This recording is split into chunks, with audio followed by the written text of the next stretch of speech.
It's Cardinals Day, and so to celebrate that fact, I'm doing today's mock off-season episode from the middle of the desert in Arizona, one of the hottest, windiest, driest, most inhospitable landscapes that mankind has stupidly dared to settle throughout its history, also known as Scottsdale. The wind's been whipping pretty much all day. I think I've gone through a gallon of lotion since breakfast. My lips are pretty much destroyed at this point, and also I'm a massive idiot and didn't bring a jacket to the desert in the winter. But we're going to commit to the bit anyway, because we're professional here. If you guys watched the first couple episodes of this series, you kind of know how it works at this point. We're doing a full mock off-season, so it's mock trades, mock salary cap management, mock free agency, mock draft, mock everything, all in one video. And we don't really have a coaching staff to work off of as of the time of me recording this, which is the week of the Super Bowl. So I'm kind of approaching this less from a system fit perspective and more from just a raw talent evaluation perspective. And I think that's good enough, because at the end of the day, building a roster is all about just getting really talented dudes. And then system fit is nice, but you kind of hope that you just have coaches that will adjust their system to the talent. So we're just going to try to get the best possible talent and, trust the coaches to figure it out from there. But with all that being said, let's get to free agency. As with the rest of this series, the free agency section is always going to start with salary cap management because we need to set ourselves up with as much room as possible, and unfortunately the Cardinals don't have a whole lot of room to work with. As of right now, they're sitting at about $13.7 million in cap space available, which again is not a whole lot, and $8 million of that is going to be needed to sign rookies, which only leaves about $5.7 available. There are a few moves that we can make in order to free up some space, so we're going to do those right now just to try to give ourselves some breathing room, and the first of those moves obviously is trading DeAndre Hopkins. Trading him before June 1st does carry with it a $22 million dead cap hit, but it also frees up $8.2 million of space for 2023, so that's still a pretty good deal for us. And in terms of compensation and destination, I think probably the most fair deal that I can come up with right now is getting a 4th rounder back from the Giants, pick 128. And that's mainly because, again, Hopkins is on the backside of 30, and this is really more of a mercenary deal than anything else, so it's not a long-term asset for the Giants, and I think the most they would give up would be, again, a 4th rounder. So overall, the Cardinals are generating a little bit over $8 million in cap space, and they're getting back a mid-round pick. And DeAndre Hopkins gets his wish, and he gets to go to a playoff team, and the Giants get their wish in terms of getting an actual great weapon for Daniel Jones. I feel like this is a pretty good deal for all sides. The second main move that I'm going to be making here in order to free up more cap space is cutting Robbie Anderson, and that's going to save us $12 million in cap space for 2023. So in total, getting rid of Hopkins and getting rid of Anderson, that's going to bring us up to $25.9 million available in cap space, and that's after setting aside money for rookies. So just for veterans, we have just a hair under $26 million ready to use. Unlike a lot of other teams in this series, my main goal for the Cardinals when it comes to free agency is trying to keep our homegrown talent together and also giving us a couple extra years to evaluate some key pieces, or rather pieces that we think can be key pieces, just to determine how long we really want to keep them around. And by that I mean, I mainly want to sign Byron Mafi to a 2-year deal, not a 4-year deal. This is going to be $20 million in total, $9 million guaranteed, $7 million at signing. And this means that we can keep the cap hit to about $7 million for 2023, which is very manageable.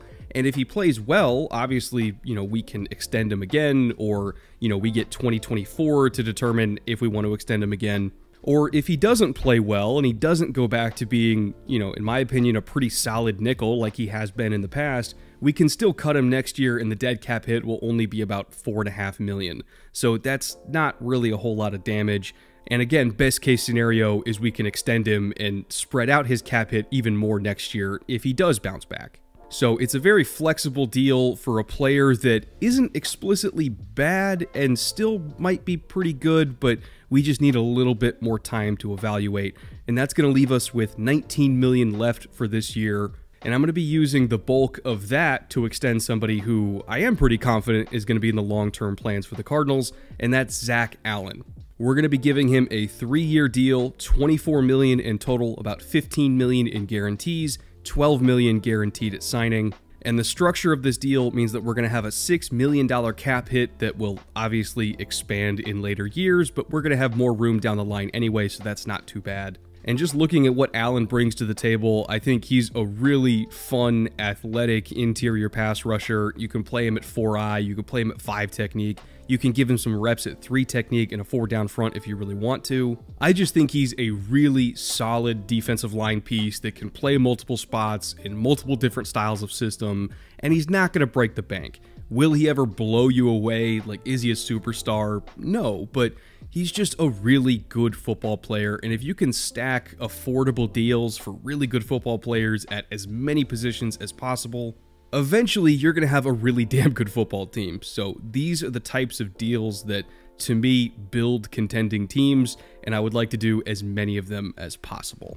And then finally, with the remaining $13 million that we have available after the Zach Allen extension, my last deal that I'm going to be doing is signing Justin Pugh to a 2-year, $9 million deal, $6 million guaranteed. And that's only going to be a $4 million cap hit for a starting guard that in the past, you know, when he's been healthy, he's been a very solid pass protector. And again, he's not going to blow you away, but considering that like 60% of the offensive line is going to be free agents this year, I don't want to let all of them go. Because, you know, if Kyler Murray does end up playing, you know, some games in the back half of the season, I would at least like some semblance of pass protection in front of him. So I don't really want to let Justin Pugh go just yet. I know he's an older guard, but he's still, you know, somewhat effective, and he's not going to be super expensive. And, you know, what's the alternative? We don't really have one. So I'm going to be extending Justin Pugh for 2 more years on a very cheap deal. And if Kyler does play this year, that just kind of makes me feel a little bit better about it. And speaking of Kyler, by the way, because he is likely to miss at least half this season, if not more, with that recovery from the ACL injury, this year is pretty much labeled as a rebuild year from the start. Nobody expects anything from the Cardinals in 2023, and so I'm going to be standing on that remaining $9 million, and I'm going to try to roll over as much of it as I can into 2024. So if I can bolster our cap space that way in 2024, when we have our starting quarterback back and he's going to be a full year removed from injury, I would like to have as much money as possible in next year's free agency so that we can try to bolster this roster even more and, you know, maybe attempt to go on another playoff run. I think for me, that's probably the best long-term move. Again, we already know we're going to be garbage in 2023. It's almost unavoidable at this point. But if we can give ourselves even more assets in 2024, that is probably ideal.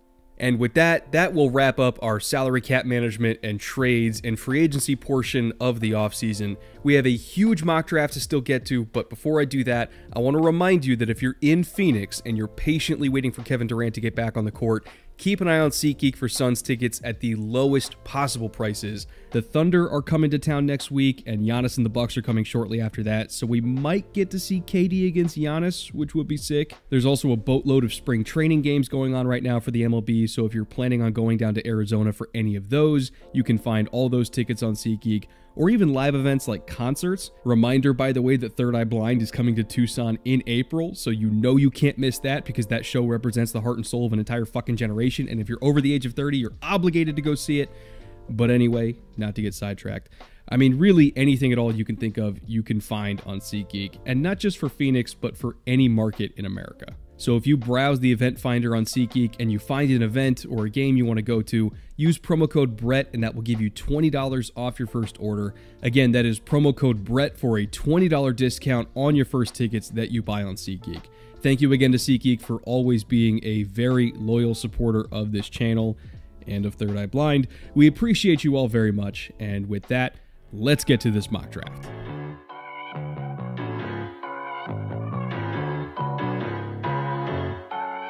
It is possible that the Cardinals trade out of this pick if somebody offers them some kind of crazy king's ransom for a quarterback, whether it's Stroud or Young or Levis or Richardson or whoever, it doesn't even matter. It is possible that they trade out of this pick, but in the absence of that, and if we're just sticking and picking, I think Will Anderson makes by far the most sense here.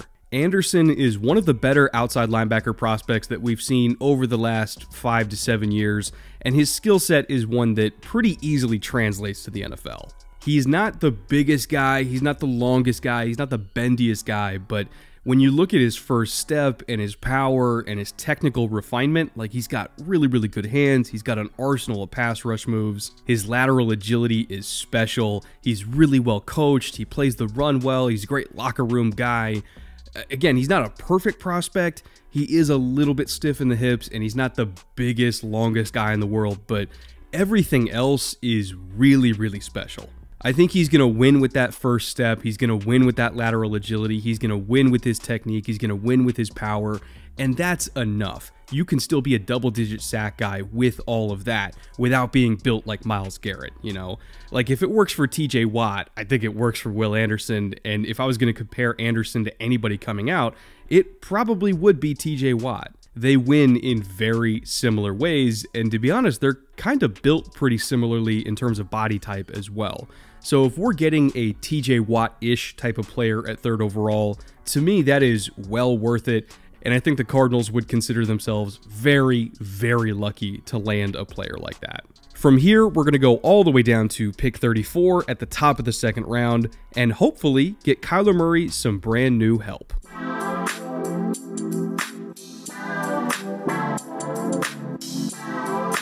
Josh Downs is one of my favorite receivers in this entire class, and if I was going to rank all of them, at least as of right now, I've got him at wide receiver 3 in this group, only behind Zay Flowers and Jordan Addison. And a big reason for that is that even though he's only 5'10", he is arguably the best contested catcher in this entire class. Even though he is way under 6 foot, he plays like he's 6'5", and he plays bigger than a lot of the actual big receivers in this class. His hands are phenomenal, his ball tracking ability is amazing, and I think that he's a testament to the fact that ball winners come in all shapes and sizes, and the fact that he has a 70% contested catch rate, that's like double Quentin Johnston. So to me, it's not about frame, it's about how you use the frame you have. And Josh Downs is just phenomenal at winning the ball in the air. And then you also factor in that he's got legitimate deep speed. You know, he's not the most refined route runner, but it's good enough. And, you know, you see the foot speed and you see the fluidity, you see the tools that he has to work with, and you think that he could be a good route runner if he just learned how to use them a little bit better. But again, just the stuff you can't teach, which is ball tracking and ball skills and, you know, being physical and being tough over the middle. All that stuff you can't teach, Josh Downs has, and he has it in spades. I know that it's kind of a meme that, you know, the Cardinals like short receivers, and Downs would be yet another short receiver in this receiving core, but he plays bigger than any of the other big receivers they could draft. So to me, he still fills that role of, hey, we need an X receiver to go win jump balls on the outside. Josh Downs is going to do that better than almost anybody else. So to me, pick 34 is absolutely appropriate for him, and I think he's going to be a really, really good receiver in the league. Let's now go to the top of the 3rd round, where we're going to try to get even more reinforcements for the offense, but this time on the offensive line.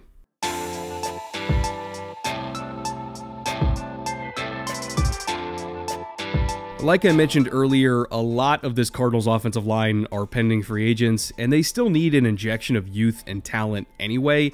So to me, Blake Freeland from BYU is one of the better picks they could possibly make here. If we're just talking about tools, Freeland is quite possibly the toolsiest tackle in this class.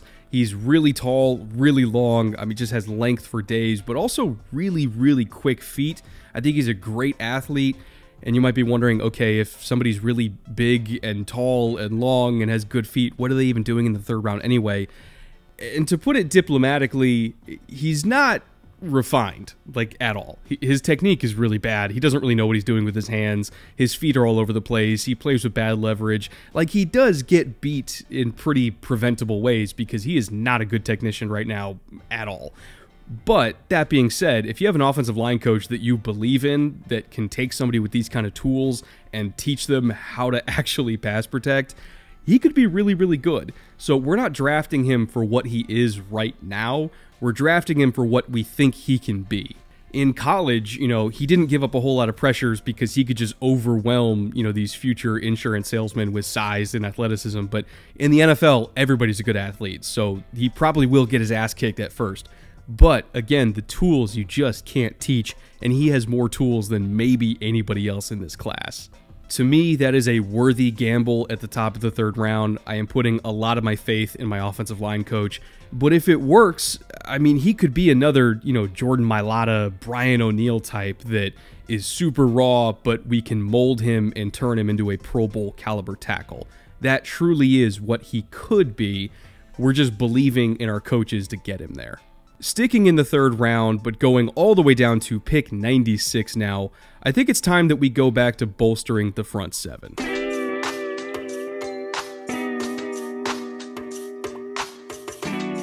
Byron Young from Alabama is a really underrated interior defensive line prospect in this class to me.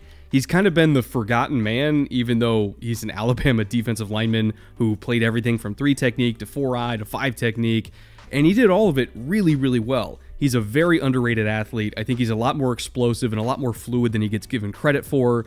And I think that, maybe this is lofty comparisons, but I think that eventually he could be like a Javon Hargrave type of guy. He really is that athletic. He just kind of needs a little bit more refinement in terms of pass rush moves, but the tools are there.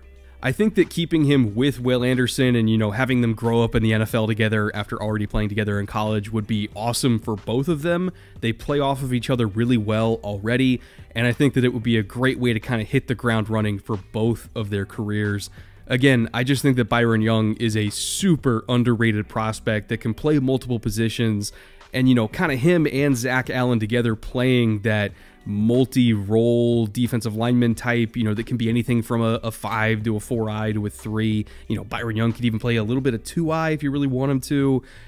Having those kind of flexible defensive line pieces is just something that any defensive coordinator would really, really love to have, and I think that he makes a whole lot of sense here at pick 96.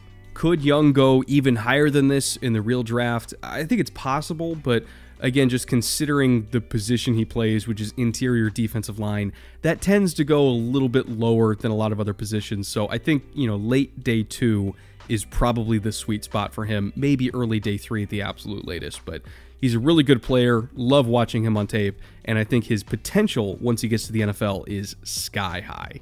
The next Cardinals pick on the docket is technically only 9 picks away, even though it is in the next round. At the very beginning of day 3, 4th round, pick 105.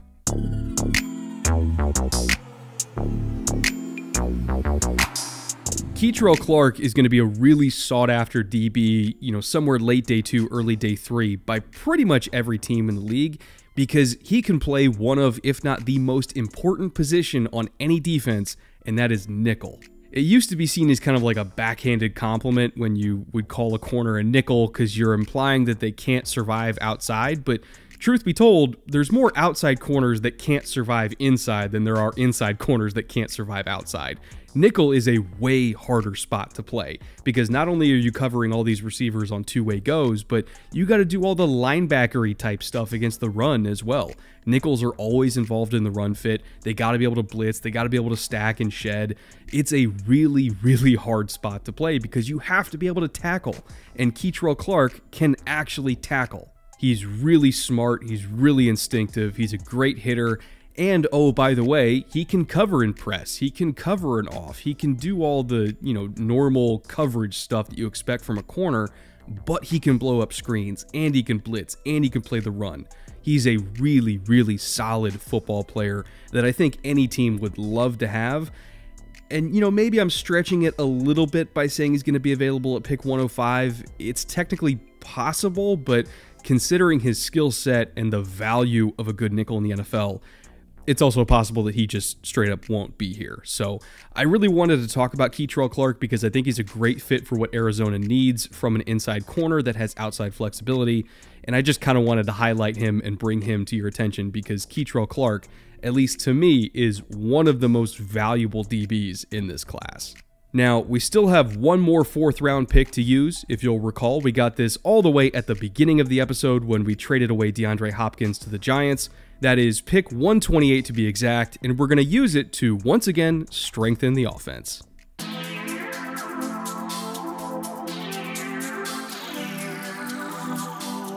Atonio Mafi just looks and carries himself like an NFL guard. Somebody who's going to play for 7, 8, 9, 10 years. His quads are just outrageously gigantic. When I was watching him do one-on-ones live, both at UCLA practice and also at Shrine Bowl, I'm just blown away by how freaking strong he is. And not only is he strong, but he's also pretty nimble for his size as well. I mean, he's well over 330, but you wouldn't know it by the way he moves. And even though he's not the most athletic guard, he's not as quick as, say, Chandler Zavala or, obviously some of the higher tier guards in this class, he's still a pretty good mover for his size. Will he thrive in, an outside zone scheme? Probably not. I don't necessarily think that's his best run, but it doesn't mean he can't do it. I think that if you stick him on a system that prioritizes inside zone and, counter where he can just wash people down and you pull around him and, all the stuff that he does do well, which is just overwhelm people with power, I think that he's going to be a really solid guard in the run game and just a rock in pass protection. He's the type of guy that, as a young swing guard that eventually gets on the field, he's going to be hard to get off the field because he just doesn't really get beat. And I think when you factor in all the off-field stuff, I mean, he's a great person, a great interview. The locker room loves him. All of his teammates adore him. His former coaches, I'm friends with one of his coaches from high school and just could not speak highly enough about this kid. Everybody loves him, and we are going to have an interview with him going live pretty shortly, by the way, over on the podcast channel, the Bootleg Football Podcast. That's going live sometime in the next couple weeks, but I promise when you watch that, you're going to fall in love with him too. He's just a great dude and a great football player, and pick 128 is more than appropriate for somebody like him. Whichever fan base actually gets to draft Atonio Mafi, they really are going to fall in love. I can promise you that. He's a great player.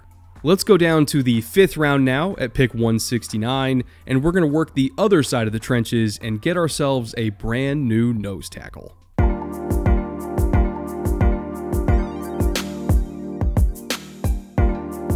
Keondre Coburn from Texas is pretty much a sentient tree stump. That's how I would describe him. He's not going to go anywhere, he's not going to move, but you're not going to be able to move him either. He's just this boulder that you plop in the middle of an offense and say, run around me because you're not going through me, and he accomplishes that role just spectacularly well. I know that I said that I wasn't going to do a whole bunch of scheme fit talk in this episode, and I was going to focus more on just, the pure talent acquisition part, and I was going to let the coaches figure it out along the way.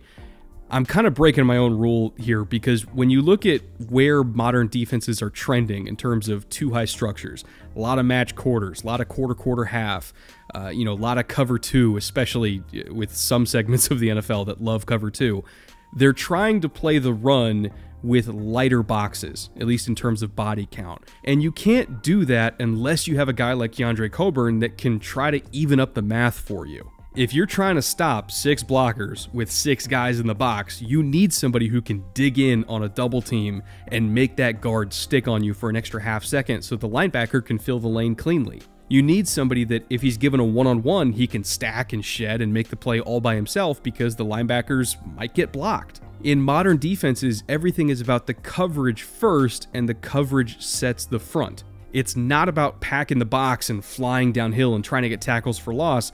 It's about playing too high structures and then trusting your front 6, not your front 7, your front 6 in order to play the run effectively and not get run over.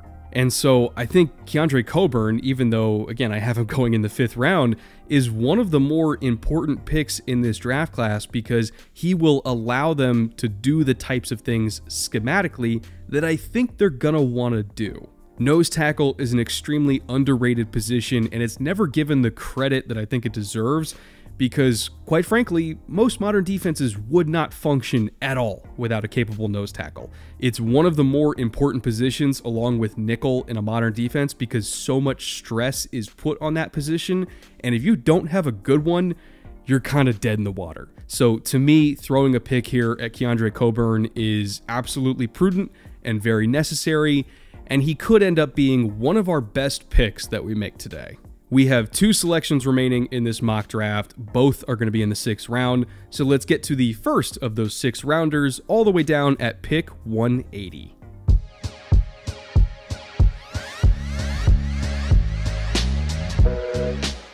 Ivan Pace Jr. reminds me of this year's Malcolm Rodriguez, and I mean that in the most complimentary way possible. I was a big fan of Rodriguez last year, even though I acknowledge that he was probably going to go lower than he should because of his size. He was about 5'11", 230, and I think that Pace is the exact same way this year, in the sense that he'll probably go lower than he should because he's not very big. He's listed at about 6 foot 235. I would be surprised if he is 6 foot. I think he's like 5'10", 5'11", 230. So roughly the same size as Malcolm Rodriguez, and also a pretty similar skill set in the sense that they both get downhill incredibly violently and just generate a shit ton of tackles for loss. Will Pace survive in coverage as well as many of the other linebackers in this class?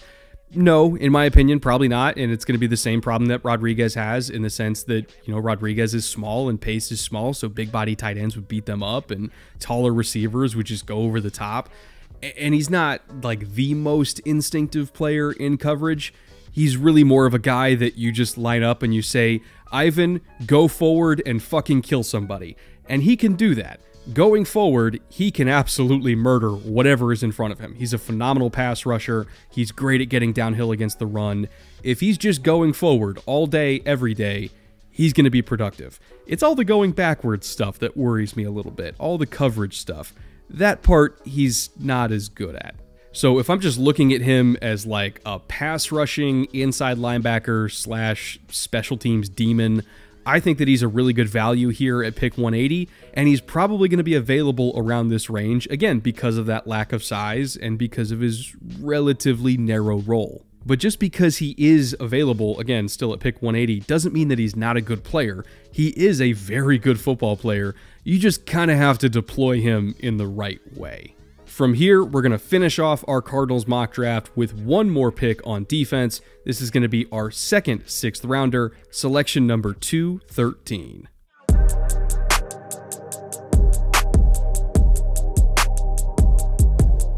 Trey is a really intriguing DB prospect because he kind of can do a little bit of everything, and I think he's the ideal third safety for like a 3-safety nickel package because he can play nickel and he tackles really well and he blitzes really well and he's reliable against the run, but he's also 6'3" with legitimate range on the back end. Like, I think he might run, you know, somewhere in the 4.4s at his pro day. So I think that that range makes him attractive as a post safety as well. So he can kind of do multiple things as your third safety. The only hang-up, though, and the reason why he's still available at pick 213, is I don't really think his ball skills and ball production are acceptable, I guess is the right way to put it. He doesn't really have good ball skills. Like, he can't catch. Ironically, when he showed up to Shrine Bowl, he had one practice with like 3 picks in one practice, which was insane. It was the first time I ever saw him actually catch the ball, which was kind of surprising. But, you know, on tape, he did not have great ball skills, did not have great ball production, kind of felt like he was in position a lot, but just couldn't make the play. And so I do have him falling a bit because of that, but I acknowledge that the potential is there. Again, he's 6'3" with range and he can tackle. Those types of DBs are tough to find. I just wish that he was better at playing the ball in the air, and that's kind of been his Achilles heel. So, you know, maybe that one Shrine practice where we saw him absolutely dominate and get a bunch of picks is, you know, a sign of things to come. You know, maybe he hit the jugs machine and learned to catch. That would be awesome. And if that's true, you know, if he all of a sudden got ball skills out of nowhere, he would be a really good pick here at pick 213 because he has every other tool. And like I said, he knows how to fucking tackle, which not every DB can do that. I'm just kind of trusting the tape more than I'm trusting that one Shrine practice right now. And if he ends up surprising me, more power to him because he's a good kid. He's got tons of talent, tons of potential. I just want him to live up to that potential instead of getting beat in the weirdest possible ways on tape. So that's going to round out our mock draft here. Again, just to recap the whole thing, at pick 3 overall, we got Will Anderson, the edge from Alabama. At pick 34 in the top of the 2nd round, we got Josh Downs, the receiver from North Carolina. In the 3rd round, we took Blake Freeland, the tackle from BYU. Also in the 3rd round, at pick 96, we took Byron Young, the interior defensive lineman from Alabama. In the 4th round, we took Kei'Trel Clark, the DB from Louisville, as well as Atonio Mafi, the guard from UCLA. In the 5th round, we took Keondre Coburn, the nose tackle from Texas. And then in the 6th round, we doubled up and took Ivan Pace Jr., the linebacker from Cincinnati, and Trey III, the hybrid safety/nickel from Florida. It's a pretty sizable class at 9 picks overall, and when we factor in all of the contributions that I think these players are going to make, as well as all of the additions that I think we can make in 2024, plus getting our starting quarterback back from injury, I think it's pretty plausible to think that the Cardinals could be playoff contenders again as early as 2024. Are those pretty irresponsibly lofty expectations? Yeah, maybe, but it is possible, and I think for Cardinals fans, just the hope of possibility right now is enough. All right, I'm going to keep it short and sweet and get out of here really quickly because it is windy and cold and I'm freezing my ass off out here because Arizona is way colder than I thought it would be. But if you're a Cardinals fan, drop a comment down below whether you agree or disagree with the moves. I would love to get your perspective because you follow the team very closely. And if you're not a Cardinals fan, also drop a comment because engagement and all that. So I'm going to go record the Colts episode somewhere a lot warmer. And until then, later.